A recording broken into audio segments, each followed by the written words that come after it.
I really love cowpeas as dried beans because they're just so easy to grow.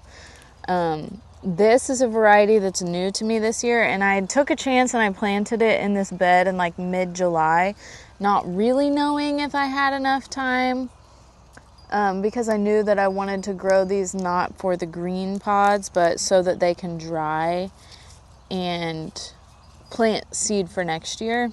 So I used this year as like my seed growing year, but this is a variety of cowpea called white rice, and it's supposed to be a delicate and tasty cowpea because they're small. Ooh.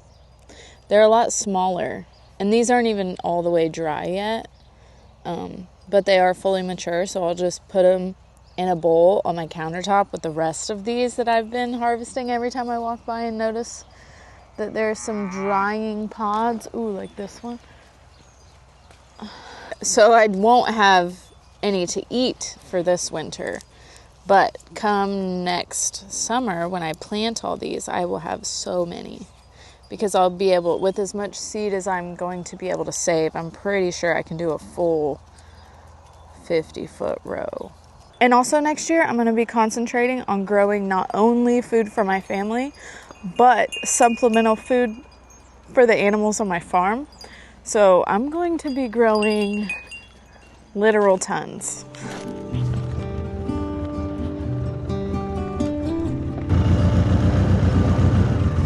That's not a good idea.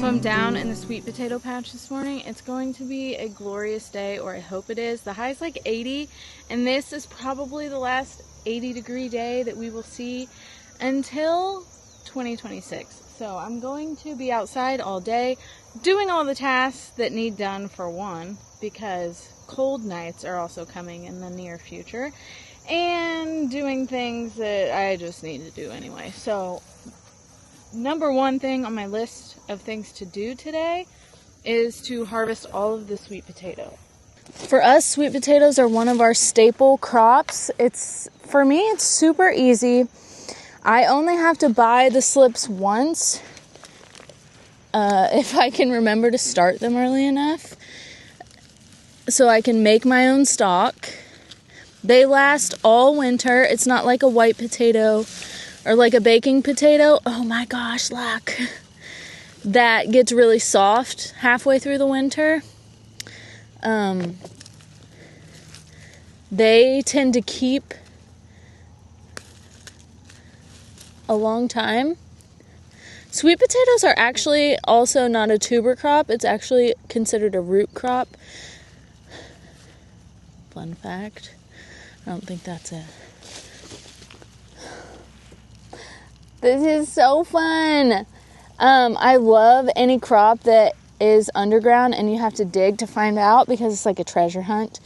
So this is the white variety, and this weirdo is like all connected together.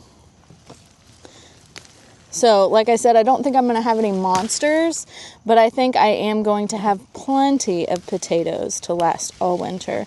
So when I'm thinking about planting crops, I'm thinking about not only what can I eat fresh, but what will store well or what will preserve well. Even kudos if I don't have to do anything, like potatoes and dry corn and things like that. But especially going into 2026, I'm really going to focus on growing what we eat and eating what we grow. Sorry to my children, there's not going to be that many treats unless they want to make them themselves. Because to not have to rely on grocery stores, seed stores, feed stores, all of those things feels really good. And when you're saving that kind of money, you can spend it in more fun ways. than just your feed bill for you and your animals. And so that's what we're going to be concentrating on. And sweet potatoes not only grow under the ground, but they create tons of biomass. So I'm going to feed these to my cows, but you could put them on your compost, feed them to pigs and chickens. Possibilities are endless. Or just chop and drop them and leave them lay as a mulch, which I honestly might do here, to cover the soil for the winter. Sweet potatoes are great at loosening up your soil. So I'm going to keep that in mind, or I'll try to. And then next spring, this would be a great bed to plant my carrots in. My first round of spring carrots are going to go here, I'm pretty sure.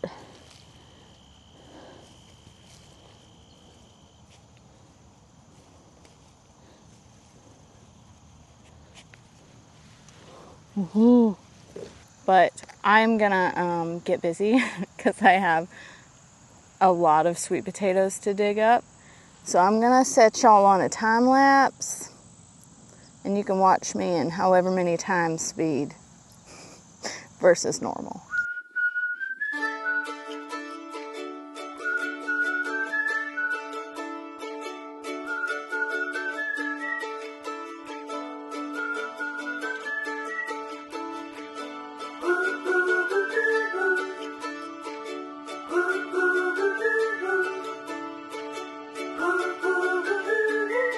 Whew.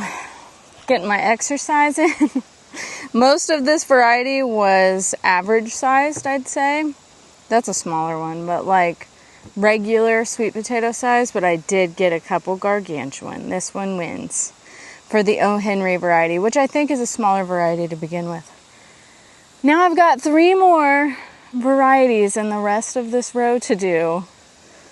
So I'll check back in when I get all of these dug up, and I'll show you how to cure them. My saviors, you came to help me?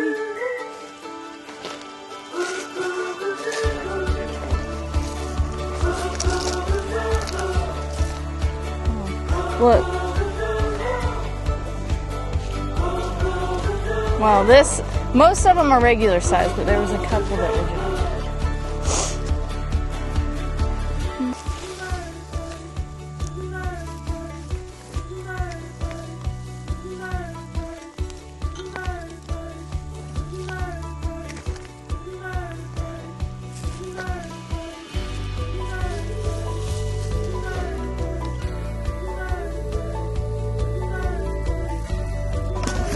The next task on my to-do list is to pull up these beans.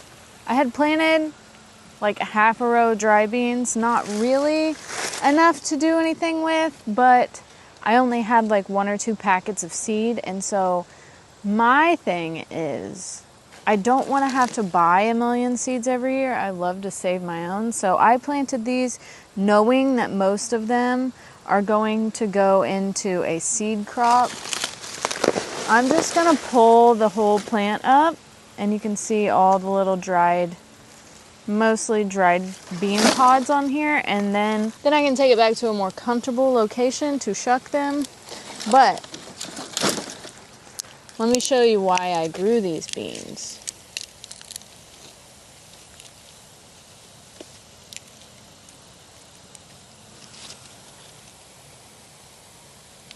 Can you see them? Because they're purple and spotted. This is the name of the variety, if you can say it. Cabarica.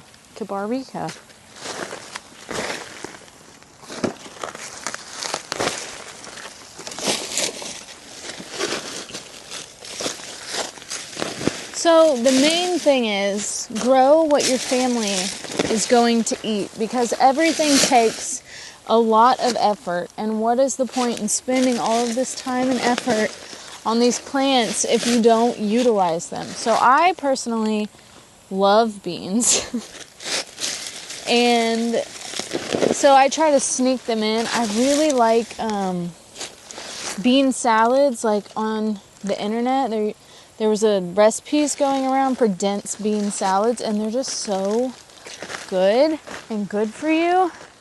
And do you see this? This is a spoon tomato plant that has gone absolutely bonkers.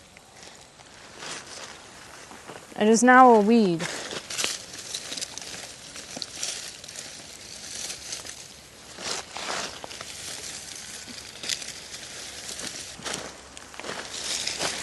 Oh no. I'll get a plant. We're gonna pull off the beans and put them in here.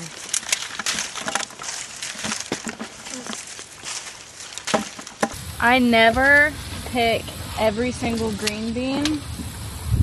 I always let that like last flush ripen on the plant, and then ta-da! You have your seed for next year. It's just that easy.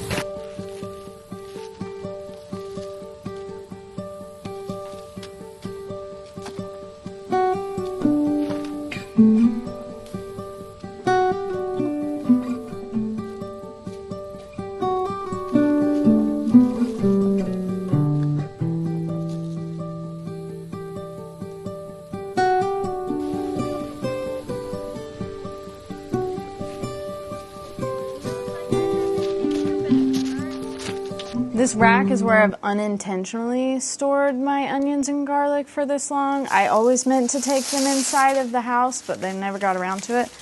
And now is the time where I'm really looking for garlic seed.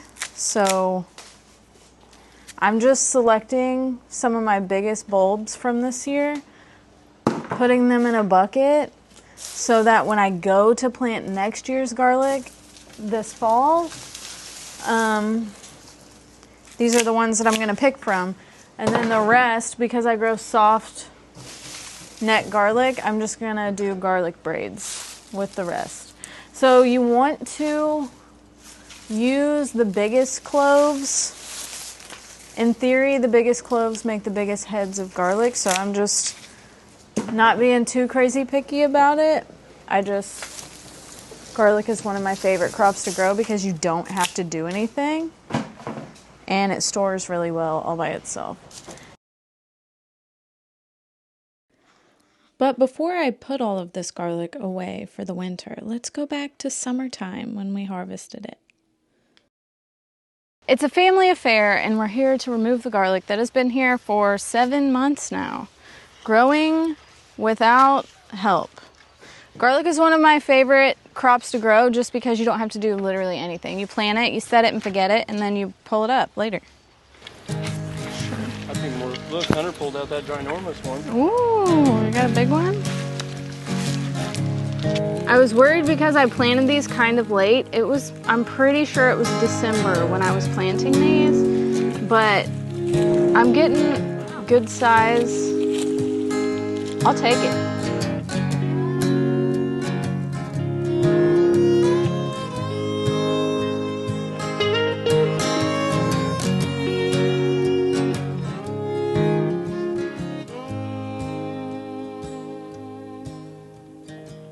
Follow this old river down to where the poppies grow,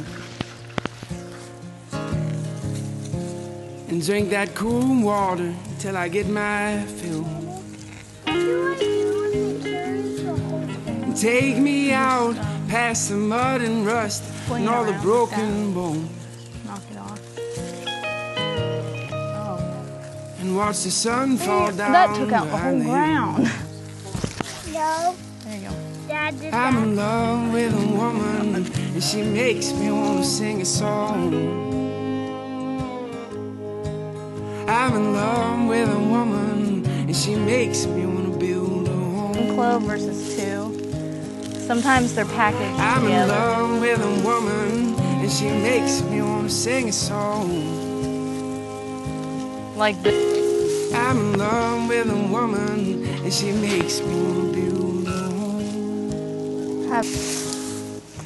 Next comes the fun part. You take your garlic and you just braid them.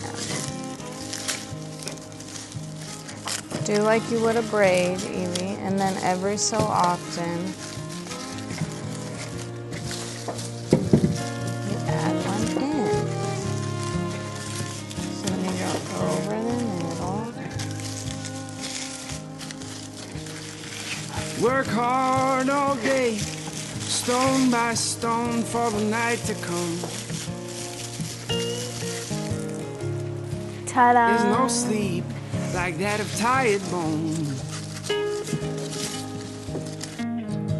And rub my hands and whisper to me about tomorrow, about the kids and the house and how we don't have much, but it's enough. I'm in love with a woman and she makes me want to sing. Look at all this garlic. I'm in love with a woman and she makes me want to build a home. I'm in love with a woman, she makes me want to sing a song. I'm in love with a woman and she makes I had a pretty good onion year, actually. I just didn't do enough, but like, look at this guy. I've got a few big ones, and now I can't remember what varieties that I planted, but all I know is that onion from seed is 10 times better than onions from sets, in my opinion. I have really bad luck with onion sets bolting, and that's so frustrating. So I will be sticking to seeds for the next forever. I'm not gonna do as many onions per braid just because these are bigger and heavier. Look how cute it is. It's like decor.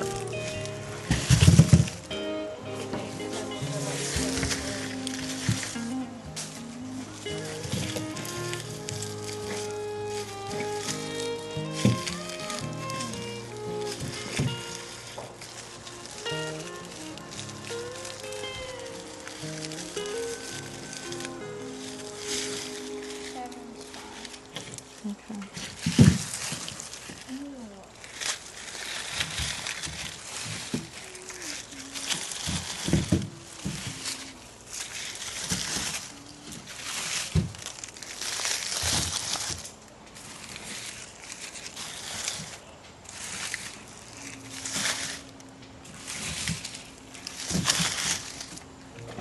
oh, there's something about you naked in the morning. I'm gonna use this rack to cure my sweet potatoes. In my experience, they say curing sweet potatoes make them sweeter. I eat these right out of the garden and they taste just as good as they do in the middle of the winter. So I don't have that experience, but they do need to cure somewhere if you're gonna store them long term so that their skins get harder. So you need to put them somewhere warm and that's not gonna freeze. I usually put them in my greenhouse, but we're expecting some frigid nights here in the future, and anything below like 45 these things don't like. These are a tropical plant, and so I'm just gonna leave them in my insulated garage and say good enough for the next couple weeks in a single-ish layer. I'm not as worried that there's a slight stacking because it's breathable on all other sides. So it's not hard. You just need to put them somewhere warmish that's not going to freeze, with good circulation, high humidity, and they'll be fine. And these store way better in my experience than like Irish potatoes. These don't ever sprout unless you leave them for a very long time in the right condition. I actually have to coax these guys to sprout in the spring so that I can start my own slips. This is the purple variety. Let me see. This one is most exciting. It's Purple Passion, and it's very purple on the inside. On the camera, it's looking red, but I promise it's purple. This is a good one.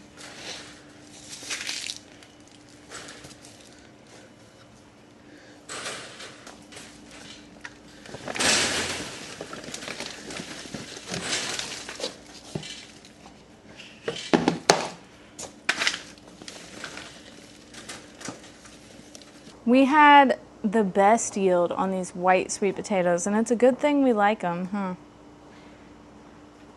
But these are literally going to feed our family. I have one variety left on the top that I have to put on the top, and I'm waiting for Mr. Muscles to come back because I can't lift that above my head. But this year has felt like a lot of little failures. And so to see like a big harvest that I'm used to getting, this feels good.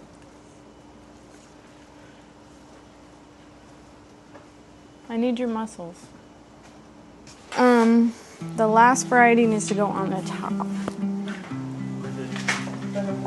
Fingers in there. Okay.